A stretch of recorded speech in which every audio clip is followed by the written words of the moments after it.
Welcome to the Tesla Chainsaw Massacre, where Donald Trump's administration is crashing harder than a SpaceX rocket. Let's take a look at the L's for the week so far. It's Tuesday.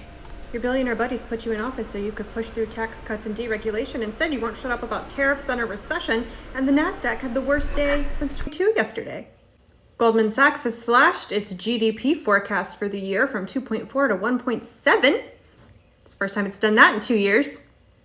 Alexa, play No Scrubs by TLC. In fact, Tesla had such a terrible day yesterday that you had to go on Truth Social and beg conservatives to buy them. Because you know who famously loves an electric car? A Republican. 19 red states asked the Supreme Court to stop 5 blue states from suing major oil companies over the damage they've done to the climate, and the Supreme Court said, ew. The ruling was 7-2. A federal judge has ruled that Doge must release its records as part of a Freedom of Information request, something you tried really hard to get around, but it looks like we're all going to read some of your emails pretty soon. You withheld millions of dollars of federal grants to dairy farmers that had already been approved by Congress, and all Tammy Baldwin had to do was call you with a mad voice, and you caved faster than an old mine in Appalachia. And not only did a federal judge rule that you had to rehire Gwen Wilcox to the NLRB, but Forbes went and recorded her walking back into her office. Everybody liked it. You delayed the auto tariffs when someone from Ford sneezed at you, but now auto parts suppliers are saying a third of them are going to move production outside of the US if you bring the tariffs back. Is this winning? Is this winning? Speaking of folding like a towel, you halted legal aid for unaccompanied minor children at the border. There was a ton of outcry, and now you've had to walk it back. Same story, different font. You froze federal funds for low-income utility assistance in Alabama. There was outcry. You walked it back. So sorry. I'm so sorry. Please like me. Oh my God, it's all I want. But what about immigration? Surely you've had some wins there, since that's the only thing you ever seem to really care about. No! You've already had to hire a new person to run ICE. Because you're failing so badly. If that was not clear. I don't think I could make up a headline that was more embarrassing for Donald Trump. So we're just gonna leave it. We're just gonna... God. I wonder if you did this in Maine because their governor stood up to you that one time. Well, either way, it didn't work. You had to apologize for it. Oh no. And it turns out using the military to virtue signal at your base is too expensive and you can't afford it. Should I play Scrubs again? It's a good song.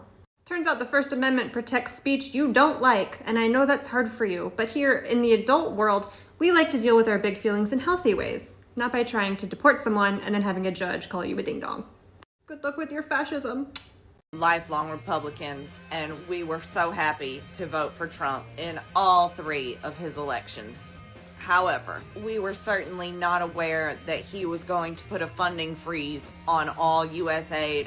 100% of our wheat produce is bought by USAID and shipped out of the country. So our farm is completely bankrupt. We have no customer. We had this whole deal with the US government, and now that is just gone in a second. And we are completely decimated. USAID buys about $2 billion worth of American farmers' goods annually, and every single one of those farms is in the same boat as us now. It's a sinking boat. He didn't consider us at all when he made these decisions, and it would be impossible for any world leader to do something that could negatively affect us more than what Trump has done to us. And we voted for him. I have a question for the rest of America. Does anyone even care about Nebraska? I do, but I'm sure that thoughts and prayers will be enough, won't it? I just can't understand how all these ranchers voted for Trump knowing he was going to deport their workers, the best men they had, and yet still went and voted for him. These workers weren't just employees. They were the ones who kept everything running, working hard from sunrise to sunset, making sure the fields were harvested and the cattle were taken care of. And now, look at Nebraska. No workers, no labor, and now their businesses are falling apart. The crops are left in the fields, ranchers are struggling to find help, and they're realizing too late that replacing skilled labor isn't as easy as they thought. And what are they doing now? Begging the government for help. But guess what? The government won't be able to fix this mess overnight. They should have thought about that before voting. One thing is for sure, Mexicans don't forget. You can't just kick out a Mexican and expect another one to show up when you need them. That's not how it works. Like the saying goes, you never know what you have until it's gone, and Nebraska is learning that lesson the hard way.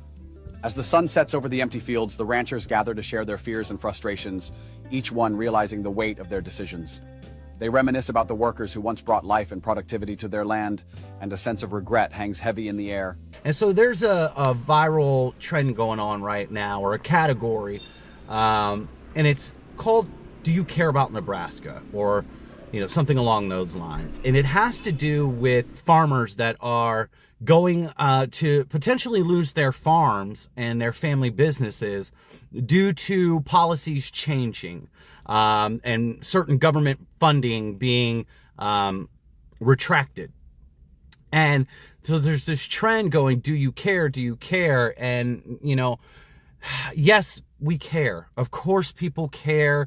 We care about everyone. But where's the self-accountability coming from? Okay? Because I'm going to point some things out. You guys sold us out a long time ago. Farmers in the United States of America, you sold your fellow citizens out for greed, for money, for subsidies. You've allowed poison to be sprayed all over our food for subsidies, okay? You have given the jobs to the illegal aliens, as they're called, instead of paying your fellow citizens a fair living wage, so you could live on your private acres and have all your big toys and have your own private food that wasn't being sprayed with these chemicals. See, karma is coming home to roost for everyone on this planet. Okay, trust me on that. This is the great trials and tribulations that the good old book talks about, and we're all going to be judged for our lives. Okay, now all is already forgiven. I said that at 144, okay? But that doesn't mean that you're not going to face your karma, okay? You're going to have to go through the cause and effect of decisions that you made for your money and for your greed and for your family's big old better lifestyle. Farmers are the hardest working salt of the earth people we have. It's the first job that matters. It's the only job that matters, is tilling the lands and not having to go chase down wild animals and hunt to eat. Agriculture, seeds that reproduce, trees and fruits and things that reproduce us more abundance than we know what to do with. But you sold it all away. You gave it to the corporations, you gave it to the government, and you sold us out. And now you want to cry out for help because the illegals are leaving your farms because they don't want to get deported, and you're not going to get your subsidies from big government. Okay? Everyone in this world needs to start growing food now. You need to take back that responsibility. You need to be growing something. I don't care if it's in a bucket. I don't care if it's in a gallon milk jug. Plant a seed. Learn what it means to eat your own food that you have grown, that you have taken the time to nurture and feed.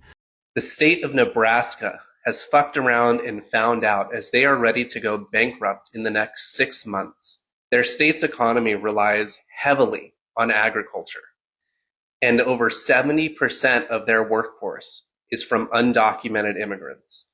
Knowing this, they voted for Trump, hoping that he would get rid of the undocumented immigrants. And now they are severely understaffed across the entire state, unable to find enough workers to replace the undocumented immigrants who supplied their state with enough workforce. This is the find out stage of fuck around and find out. In the next 6 months, the state of Nebraska will be entirely bankrupt, unable to support itself, and be looking for a bailout from the federal government. All because they let their racism and hate towards immigrants be more important than their economic livelihoods. There's nothing to feel bad about here. They voted for this. They knew exactly what they were voting for. Now they have what they wanted. Let's see how it turns out for them. A police car behind me put the lights on, so I stepped on the side, right, to let him pass through, but it didn't happen. So he just parked in front of my car, the other one parked behind me, and they just got out of the car with the guns in the hands and say, turn off the car, give me the keys, open the window. And at this point, they didn't ask me for any ID. I was telling the officer if I can give him the ID, but he said that just keep my hands up, not moving. After that, he told me to get out of the car, and then he put the handcuffs on me.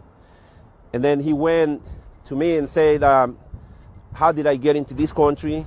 and if I was waiting for court or if I have any case. And he looked at his other partner like, smiling, like saying, can you believe this guy? At this point, I was with handcuffs sitting on the sidewalk. And then he took my ID and saw that it was a real ID. The other guy said, take the handcuffs off, take the handcuffs off. I was Trump supporter. I voted for Trump last elections, but because I thought it was going to be the things, like be pointless, like just go against criminals, not every illegal Hispanic looking like that they will assume we are illegals. That's what they're doing now. They're just following Hispanic people looking like, because they didn't ask me for anything.